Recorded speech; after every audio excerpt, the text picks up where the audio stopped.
সপ্তাহের ব্যবধানে কয়েকটি নিত্যপণ্যের দাম কমেছে। বিশেষ করে খোলা আটা, ময়দা, পেঁয়াজ, ডিম ও ব্রয়লার মুরগির দামে কিছুটা স্বস্তি ফিরেছে। রাজধানীর কারওয়ান বাজারে ঘুরে এই চিত্র দেখা গেছে। ব্যবসায়ীরা বলছেন, রমজান মাসে নির্দিষ্ট কিছু পণ্যের চাহিদা একসঙ্গে বেড়ে যায়।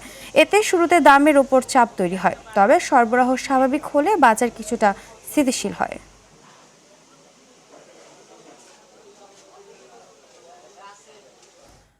দর্শক, বাজার পরিস্থিতি জানাতে এই মুহূর্তে রাজধানীর কারওয়ান বাজার থেকে সরাসরি যুক্ত হচ্ছেন সহকর্মী আব্দুর রহিম। রহিম, সবজির সরবরাহ কেমন দেখছেন আর ক্রেতা বিক্রেতারা কি বলছেন?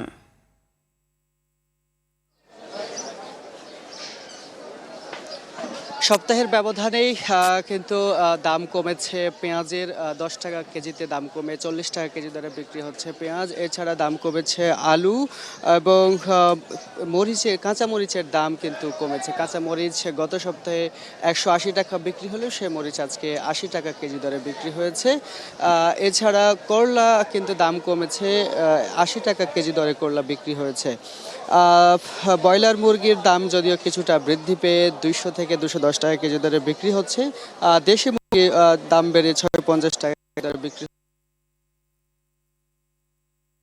বিক্রি হয়েছে।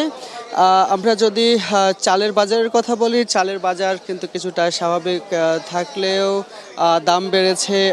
তেল থেকে শুরু করে আমদানিকৃত সকল ধরনের পণ্যের কিন্তু দাম বেড়েছে। এছাড়াও কিন্তু কাঁচা বাজারে লাউ 60 টাকা পিস বিক্রি হয়েছে, ক্ষীরা 60 থেকে 70 টাকা কেজি দরে বিক্রি হয়েছে, পেঁপে 30 টাকা কেজি দরে বিক্রি হয়েছে, গাজরের দাম কমে 30 টাকা কেজি দরে বিক্রি হয়েছে, টমেটো 50 টাকা।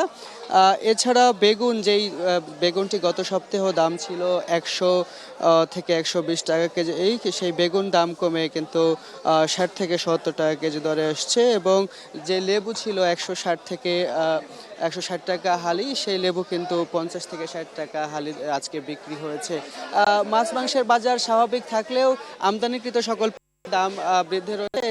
সব মিলে বলা যেতে পারে কাঁচা বাজারে সবজি থেকে শুরু করে সকল ধরনের পণ্যের বাজার স্থিতিশীল হলেও কিন্তু আমদানিকৃত সকল ধরনের পণ্যের দাম বৃদ্ধি পেয়েছে। তো সব মিলে এই ছিল আমার কাছে সর্বশেষ।